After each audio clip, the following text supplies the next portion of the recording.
कल कर्नाटक में मुख्यमंत्री सिद्धारमैया ने ऐतिहासिक बजट प्रस्तुत किया है, जिसको लेकर राज्य में बजट के पक्ष और विरोध में चर्चा हो रही है। विरोध पक्ष वालों ने बहुत टीका और टिप्पणी की है, तो वहीं पक्ष वाले बजट का भरपूर स्वागत कर रहे हैं। इस विषय को लेकर एमए खातिब, राज्य कांग्रेस के वरिष्ठ नेता और अन्य लोगों से हमारे टीवी 1 इंडिया न्यूज के संवाददाता ने बातचीत की। उन्होंने बताया कि कर्नाटक का यह बजट काफी ऐतिहासिक बजट है, पूरे समुदाय के लोगों को लाभ मिलेगा। कर्नाटक के 4.9 लाख करोड़ रुपए का यह बजट है, उसमें 4.5 हजार करोड़ रुपए अल्पसंख्यक समुदाय को दिया गया है। इसमें सिख, मुस्लिम, बुद्ध, जैन ये सभी समुदाय आ गए हैं। इसका मतलब सिर्फ 1% बजट अल्पसंख्यक को दिया गया है। इसके बावजूद भी लोग ये कह रहे हैं कि यह बजट अल्पसंख्यकों का है, जो कि पूरी तरह से गलत है। ಟಿವಿ 1 ಇಂಡಿಯಾ ನ್ಯೂಸ್ಗೆ ಸ್ವಾಗತ. ನಾನು ಜಹೀರ್ ಮುಲ್ಲಾ, ಕರ್ನಾಟಕ ವಿಜಯಪುರ ಸಿಂದಗಿಯಿಂದ. ಇವತ್ತು ನಾವು ಕರ್ನಾಟಕದ ಬಜೆಟ್ ಬಗ್ಗೆ ಚರ್ಚೆ ಮಾಡೋಣ. ಇದೀಗ ತಾನೇ ನಾವು ಕರ್ನಾಟಕದ ಮುಖ್ಯಮಂತ್ರಿ ಸಿದ್ದರಾಮಯ್ಯನವರು ಬಜೆಟನ್ನು ಮಂಡನೆ ಮಾಡಿದ್ದಾರೆ. ಆ ಬಜೆಟ್ ಕುರಿತು ಚರ್ಚೆ ಮಾಡುವ ಸಲುವಾಗಿ ನಾವು ಕರ್ನಾಟಕ ಮುಸ್ಲಿಂ ಹಿತರಕ್ಷಣಾ ವೇದಿಕೆಯ ರಾಜ್ಯಾಧ್ಯಕ್ಷರಾದಂತಹ ಎಂ.ಎ. ಖತೀಬ್ ಅವರು ಮತ್ತು ಕಾಂಗ್ರೆಸ್ ಮುಖಂಡರಾದಂತಹ ಎಂ.ಎ. ಖತೀಬ್ ಅವರೊಡನೆ ಚರ್ಚೆ ಮಾಡೋಣ. ಸರ್, ಇವಾಗ ಮುಖ್ಯಮಂತ್ರಿಗಳು ಬಜೆಟನ್ನು ಮಂಡನೆ ಮಾಡಿದ್ದಾರೆ. ಆ ಬಜೆಟ್ ಮಂಡನೆ ಬಗ್ಗೆ ತಮ್ಮ ಅಭಿಪ್ರಾಯ ಏನು ಸರ್? ಟಿವಿ 1 ಇಂಡಿಯಾ ನ್ಯೂಸ್ಗೆ ಸ್ವಾಗತಿಸುತ್ತಾ ಅವರಿಗೆ ಅಭಿನಂದಿಸುತ್ತಾ, ಇವತ್ತು ನಾನು ಕರ್ನಾಟಕದ ಜನಪ್ರಿಯ ಮುಖ್ಯಮಂತ್ರಿಗಳಾದಂಥ ನಮ್ಮ ನಾಯಕರು ಮಾನ್ಯ ಸಿದ್ದರಾಮಯ್ಯ ಸಾಹೇಬರು ಕರ್ನಾಟಕ ಬಜೆಟ್ ಈ ಬಾರಿ ಐತಿಹಾಸಿಕ ಬಜೆಟಾಗಿ ನಿರ್ಮಾಣವಾಗಿದೆ. ಎಲ್ಲ ಸಮುದಾಯದವರನ್ನು ತೃಪ್ತಿಪಡಿಸುವಂಥ ಪ್ರಯತ್ನವನ್ನು ಮಾಡಿದ್ದಾರೆ. ಆದರೆ ಇದರಾಗೆ ಯಾವುದೇ ಜಾತಿ ಧರ್ಮ ಇಲ್ಲದೆ, ಹಿಂದೂ, ಮುಸ್ಲಿಂ, ಕಾಂಗ್ರೆಸ್, BJP ಅನ್ನುವಂಥ ಯಾವುದೇ ಭೇದ ಭಾವ ಇಲ್ಲದೆ ಎಲ್ಲರಿಗೂ ಸರಿಸಮಾನವಾಗಿ ನ್ಯಾಯವನ್ನು ಒದಗಿಸಿಕೊಡುವಂಥ ಪ್ರಯತ್ನವನ್ನು ನಮ್ಮ ಮುಖ್ಯಮಂತ್ರಿಗಳು ಮಾಡಿದ್ದಾರೆ. ಸರ್, ಈಗಾಗಲೇ ವಿರೋಧ ಪಕ್ಷದವರು ಟೀಕೆ ಮಾಡ್ತಿದ್ದಾರೆ, ಈ ಬಜೆಟ್ ಕೇವಲ ಮುಸ್ಲಿಮರಿಗೆ ಮೀಸಲಾತಿ ಕೊಡುವಂಥ ಬಜೆಟ್ ಆಗಿದೆ, ಮುಸ್ಲಿಮರಿಗೆ ಹೆಚ್ಚಿನ ಆದ್ಯತೆಯನ್ನು ಕೊಟ್ಟಿದ್ದಾರೆ ಅಂಥೇಳಿ ವಿರೋಧ ಪಕ್ಷದ ಒಂದು ಆಪಾದನೆ ಸರ್. ಅವರಿಗೆ ನಮ್ಮ ಮಾನ್ಯ ಸಚಿವರಾದಂಥ ಪ್ರಿಯಾಂಕಾ ಖರ್ಗೆ ಅವರು ಭಾಳ ಮಾರ್ಮಿಕವಾಗಿ ಉತ್ತರವನ್ನು ಕೊಟ್ಟಿದ್ದಾರೆ. ಅವರಿಗೆ ಯಾವ್ಯಾವ ಗೊತ್ತಿಲ್ಲ, ಬಜೆಟ್ ಗೊತ್ತಿಲ್ಲ, ಜಮಾ ಖರ್ಚು ಗೊತ್ತಿಲ್ಲ BJP ಅವರಿಗೆ ಅಂತ ಹೇಳಿದ್ದಾರೆ. ಅದೇ ಉತ್ತರವನ್ನು ನಾನು ಕೊಡಲಿಕ್ಕೆ ಬಯಸ್ತಾ ಇದ್ದೇನೆ. BJP ಅವರು ಬರೀ ಜಾತಿ ಮೇಲೆ ರಾಜಕೀಯ ಮಾಡೋದು, ಅದು ಒಂದು ಕಲ್ತು ಬಿಟ್ಟರೆ ಬೇರೆ ಏನೂ ಕಲ್ತಿಲ್ಲ. ಇವತ್ತು ತಾವು ತಿಳ್ಕೋಬೇಕು, ಬ್ರಾಹ್ಮಣ ಮಂಡಳಿಗೆ 10 ಕೋಟಿ ರೂಪಾಯಿಯನ್ನು ನಮ್ಮ ಸಿದ್ದರಾಮಯ್ಯ ಸಾಹೇಬರು ನಿನ್ನೆ ಬಜೆಟ್ನಲ್ಲಿ ಇಟ್ಟಿದ್ದಾರೆ. ಅದಕ್ಕೆ ಯಾರೂ ಒಬ್ಬರು ಸ್ವಾಗತ ಅಂತ ಯಾರೂ ನಮ್ಮ ಮುಖ್ಯಮಂತ್ರಿಗಳಿಗೆ BJP ಅವರು ಹೇಳಿಲ್ಲ. ಇದು ತಾವು ತಿಳ್ಕೋಬೇಕು. ಅಲ್ಪಸಂಖ್ಯಾತರಿಗೆ ಸಾಕಷ್ಟು ಕೊಟ್ಟಿದ್ದಾರೆ. ಇದರ ಪ್ರಕಾರ ನಮ್ಮ ಒಂದು ಜನಸಂಖ್ಯೆಯ ಪ್ರಕಾರ 14% ನಾವು ಮುಸ್ಲಿಮರಿದ್ದೀವಿ ರಾಜ್ಯದಲ್ಲಿ. 14% ಬಜೆಟ್ ನಮ್ಗೆ ಸಿಕ್ಕಿದೆಯಾ ಅನ್ನುವಂಥ ಪ್ರಶ್ನೆ ಬರ್ತದೆ. ಇದು ರಾಜ್ಯದ ಬಜೆಟ್ ಅಲ್ಲ, ಇದು ಹಲಾಲ್ ಬಜೆಟ್ ಅಂತ ಹೇಳಿ ವಿರೋಧ ಪಕ್ಷದವರು ಟೀಕೆ ಮಾಡ್ತಿದ್ದಾರೆ ಸರ್. ಅದಕ್ಕಾಗಿ ನಾನು ಹೇಳಕ್ಕೆ ಬಯಸ್ತಾ ಇದ್ದೇನೆ, ಹಲಾಲು ಹರಾಮು BJP ಅವರಿಗೆ ಏನೂ ಗೊತ್ತಿಲ್ಲ. ಹಲಾಲ್ ಎದಕ್ಕಂತಾರೆ, ಹರಾಮ್ ಎದಕ್ಕಂತಾರೆ, ಬಜೆಟ್ ಎದಕ್ಕಂತಾರೆ ಅನ್ನೋದೇ ಅವರಿಗೆ ನಾಲೇಜ್ ಇಲ್ಲ ಅಂತ ನನಗೆ ಅನಿಸ್ತಾ ಇದೆ. ಯಾಕಂತಂದ್ರೆ ಅಲ್ಪಸಂಖ್ಯಾತರನ್ನು ಓಲೈಸಲುವಾಗಿ ಅಂತಾರೆ ಇವರು. ಅಲ್ಪಸಂಖ್ಯಾತರಿಗೆ ಓಲೈಸಲಿಕ್ಕೆ ಏನಿದೆ ಇದರಲ್ಲಿ? ಬಜೆಟ್ ಅಂದರೂ ಸಾರ್ವಜನಿಕವಾಗಿ ನಾವು 14% ಮುಸ್ಲಿಮರು ಟ್ಯಾಕ್ಸ್ ಕೊಡ್ತಾ ಇಲ್ಲ. ನಾವು ಅವರು ಬಸನಗೌಡರು ಹೇಳ್ತಾ ಇದ್ದಾರೆ ಪಾಕಿಸ್ತಾನ ಬಜೆಟು, ಅದು ಬಜೆಟ್. ಅಷ್ಟೊಂದು ಪ್ರೀತಿ ಇದ್ದರೆ, ನಮ್ಮ ಪ್ರಿಯಾಂಕಾ ಖರ್ಗೆ ಅವರು ಹೇಳಿದ್ದಾರೆ, ನಿಮಗೂ ಪಾಕಿಸ್ತಾನದಾಗ ಅಷ್ಟೊಂದು ಪ್ರೀತಿ ಇದ್ದರೆ ನೀವು ಪಾಕಿಸ್ತಾನಕ್ಕೆ ಹೋಗ್ಬೋದು. ನಾವು ನಿಜವಾದ ಮುಸ್ಲಿಮರು, ಭಾರತೀಯರು, ದೇಶ ಪ್ರೇಮಿಗಳು ಅನ್ನುವಂಥದ್ದು ನಾವಿದ್ದೀವಿ. ನಿಮಗೆ ಯಾಕೋ ಡೌಟ್ ಬರ್ತಾ ಇದೆ ಬಸನಗೌಡರೆ, ನೀವು ಪಾಕಿಸ್ತಾನಕ್ಕೆ ಹೋಗ್ಬೋದು ಅಂತ ನನ್ನ ಅಭಿಪ್ರಾಯ. ನಮ್ಮ ಜೊತೆ KPCC ಜಿಲ್ಲಾ ಪ್ರಧಾನ ಕಾರ್ಯದರ್ಶಿಗಳು, ವೈದ್ಯಕೀಯ ಘಟಕ ವಿಜಯಪುರ ಅವರು ಡಾಕ್ಟರ್ ಅಬೂಬಕರ್ ಮುಲ್ಲಾ ಅವರಿದ್ದಾರೆ. ಬನ್ನಿ ಅವ್ರ ಜೊತೆ ಚರ್ಚೆ ಮಾಡೋಣ. ಸರ್, ರಾಜ್ಯ ಸರ್ಕಾರದ ಈ ಬಜೆಟ್ ತಮಗೆ ತೃಪ್ತಿಕರನಾ ಸರ್? ಖಂಡಿತವಾಗಿ ಕರ್ನಾಟಕ ಬಜೆಟ್ ಈ ಸಾರಿ ಒಂದು ಐತಿಹಾಸಿಕವಾದಂತಹ ಬಜೆಟ್ ಅಂತ ನಾನು ಹೇಳಲಿಕ್ಕೆ ಬಯಸುತ್ತೇನೆ.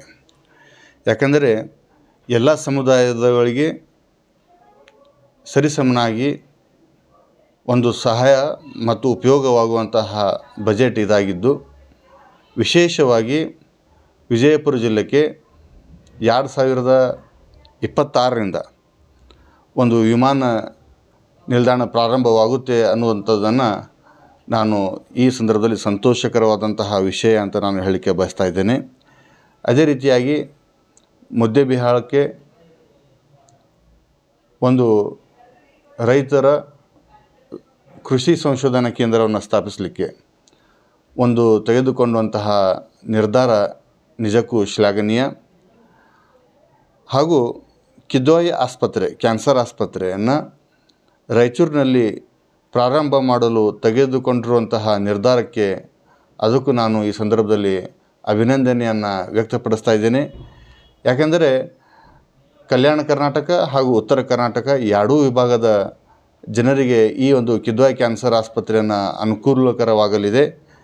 ಹಾಗೂ ನಮ್ಮ ಸಿಂದಗಿ ಕ್ಷೇತ್ರಕ್ಕೆ ವಿಶೇಷವಾದಂತಹ ಅನುದಾನವನ್ನು ಈ ನಮ್ಮ ಸಿಂದಗಿ ತಾಲೂಕಿನ ಶಾಸಕರಾದಂತಹ ಶ್ರೀ ಅಶೋಕಣ್ಣ ಮನಗೂಳಿ ಅವರು ತಂದಿದ್ದಾರೆ.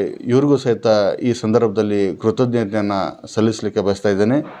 ವಿಶೇಷವಾಗಿ ಸಿಂದಗಿ ತಾಲೂಕಿನ ಶಾಸಕರು ಅಶೋಕಣ್ಣ ಮನಗೂಳಿ ಅವರು ಆಲ್ಮೇಲ್ ಹೆದ್ದಾರಿಯ ಅಗಲೀಕರಣಕ್ಕೆ ವಿಶೇಷವಾದಂತಹ ಅನುದಾನವನ್ನು ತಂದಿದ್ದು ಮತ್ತು ಆಲ್ಮೇಲ್ ತಾಲೂಕಿಗೆ ಪ್ರಜಾಸೌಧ ಅನ್ನುವಂಥದ್ದನ್ನು ಮಾಡಲಿಕ್ಕೆ ವಿಶೇಷವಾದಂತಹ ಅನುದಾನವನ್ನು ತಂದಿದ್ದಾರೆ. ಹೀಗಾಗಿ ನಮ್ಮ ಒಂದು ಭಾಗಕ್ಕೆ ಒಂದು ಅಭಿವೃದ್ಧಿಪರವಾದಂತಹ ಬಜೆಟನ್ನು ತಂದಿದ್ದಾರೆ.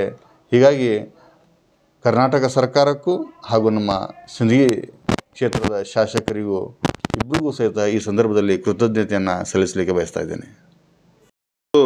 ಡಾಕ್ಟರ್ ವಿಶ್ವರಾಜ್ ಲೋಣಿ KPCC ತಾಲೂಕಾ ಪ್ರಧಾನ ಕಾರ್ಯದರ್ಶಿಗಳು ವೈದ್ಯಕೀಯ ಘಟಕ ಸಿಂದಗಿ ಹಾಗೂ AFI ತಾಲೂಕಾ ಪ್ರಧಾನ ಕಾರ್ಯದರ್ಶಿಗಳು ಸಿಂದಗಿ ಇವತ್ತು ನಮ್ಮೊಂದಿಗೆ ಇದ್ದಾರೆ.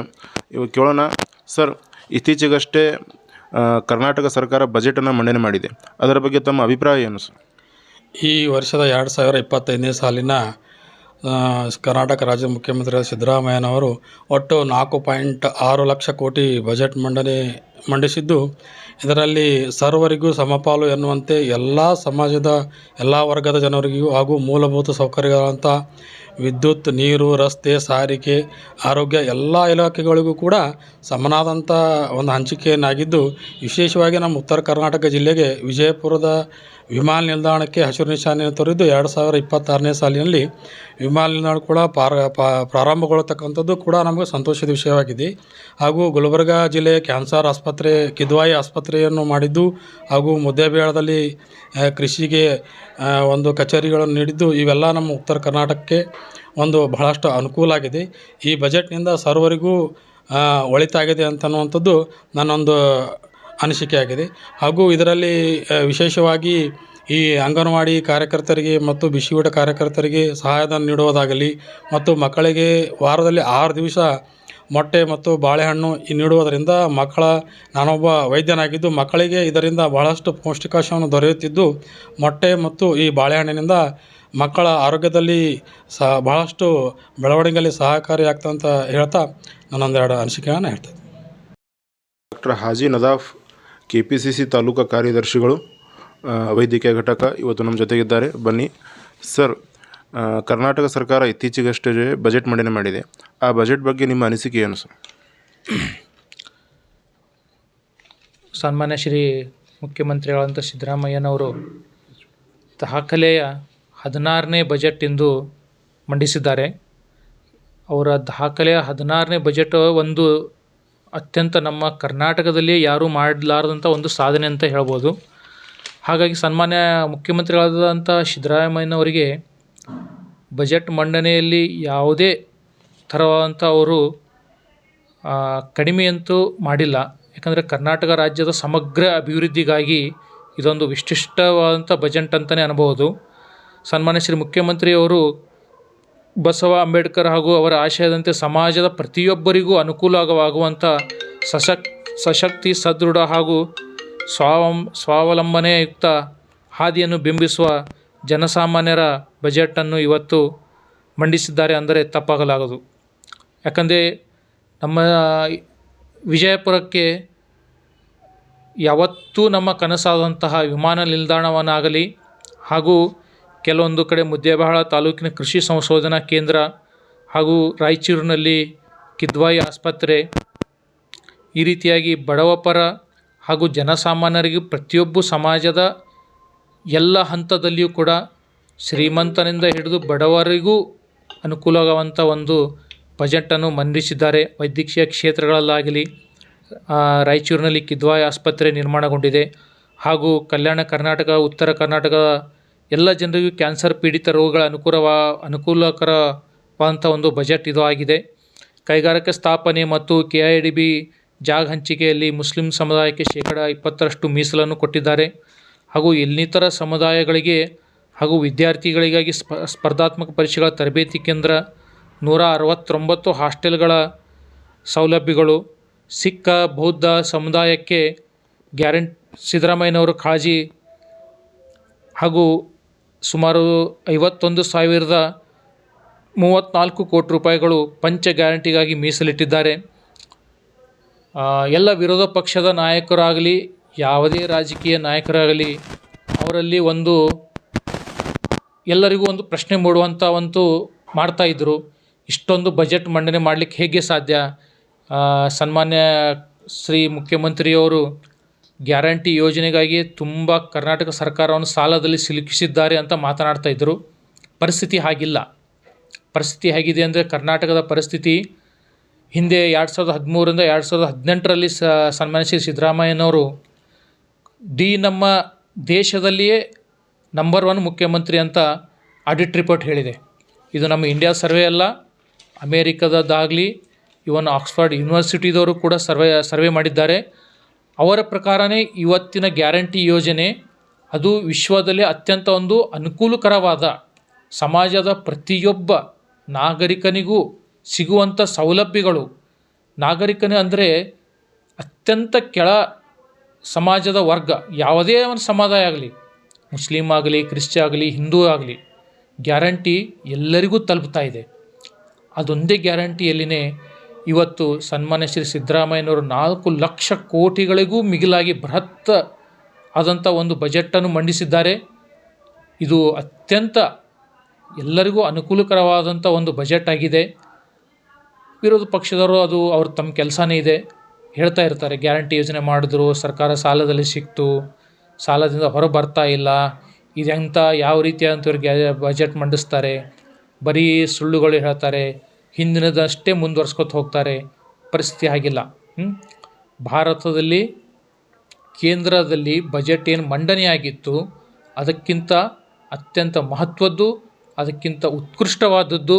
ಹಾಗೂ ಕೇಂದ್ರದ ಬಜೆಟ್ ನೋಡಿದರೆ ಇವತ್ತು ಭಾರತದ GDP ಯಾವ ಲೆಕ್ಕದಲ್ಲಿ ಇದೆ ಅಂತ ನಾನೇನು ಹೇಳೋದಿಲ್ಲ, ಸರ್ವಸಾಮಾನ್ಯವಾಗಿ ಎಲ್ಲರಿಗೂ ತಿಳಿದಿರುವಂಥ ವಿಷಯ. ಸೊ ಅದರ ಪರಿಸ್ಥಿತಿಗಿಂತ ನಮ್ಮ ಕರ್ನಾಟಕದ ಬಜೆಟ್ ಹಾಗೂ ಕರ್ನಾಟಕದ GDP ನೋಡಿದರೆ ಇವತ್ತು ನಾವು ಇಡೀ ನಮ್ಮ ಭಾರತ ದೇಶದಲ್ಲಿ ಮೇಲ್ವರ್ಗದಲ್ಲಿವೆ ಅಂತ ಹೇಳೋಕ್ಕೆ ನಾನು ಇವತ್ತು ಬಯಸ್ತೇನೆ. ಇದು ನನ್ನ 2 ಮಾತು. ಸರ್, ವಿರೋಧ ಪಕ್ಷದವರು ಸಾಕಷ್ಟು ಟೀಕೆ ಮಾಡ್ತಾ ಇದ್ದಾರೆ. ಇದು ಬಜೆಟ್ ಅಲ್ಪಸಂಖ್ಯಾತರಿಗೆ ಹೆಚ್ಚಿನ ಮನ್ನಣೆ ಕೊಟ್ಟಿದೆ ಅಂಥೇಳಿ ಸಾಕಷ್ಟು ಟೀಕೆ ಟಿಪ್ಪಣಿಗಳು ಮಾಡ್ತಾ ಇದ್ದಾರೆ ಸರ್. ನೋಡಿ, ವಿರೋಧ ಪಕ್ಷದವ್ರ ಕೆಲಸನೇ ಅದೇ ಇದೆ. ಟಿಪ್ಪಣಿಗಳು ಇರೋದು ಸಹಜ. ವಿರೋಧ ಪಕ್ಷದವ್ರು ಹೇಳೋದ್ರಲ್ಲಿ ಅರ್ಥನೇ ಇಲ್ಲ. ಅವರಿಗೆ ಏನು ಬೇಕಂದರೆ ಬರೀ ಮುಸ್ಲಿಂ ಏನು ಮಾಡಿದ್ರು ಮುಸ್ಲಿಂ ಅಂತಲೇ ಅವ್ರ ಬಾಯಲ್ಲಿ ಬರ್ತಾ ಇದೆ. ಅವ್ರಿಗೇನಂದರೆ ಒಂಥರ ಹೊಟ್ಟೆಯುರಿ. ಇಷ್ಟೊಂದು ಸಮಗ್ರವಾದಂಥ ಬಜೆಟ್ ಮಂಡನೆ ಆದಮೇಲೆ ಅವರಲ್ಲಿ ಹೇಳ್ಕೊಳ್ಳೋವಂಥ ವಿಷಯಗಳು ಯಾವುದೂ ಇಲ್ಲ. ಸೊ ಅದಕ್ಕೆ ಅವರಲ್ಲಿ ಇರುವಂಥದ್ದು ಒಂದೇ ವಿಷಯ, ಬರೀ ಅವರು ಕೆಳವರ್ಗ ಅಂದರೆ ಮತ್ತು ಹಿಂದುಳಿದ ವರ್ಗ ಅಂದರೆ ಮುಸ್ಲಿಂ ಅಂತ ಅವರ ತಲೆಯಲ್ಲಿ ಅದೊಂದೇ ಇದೆ.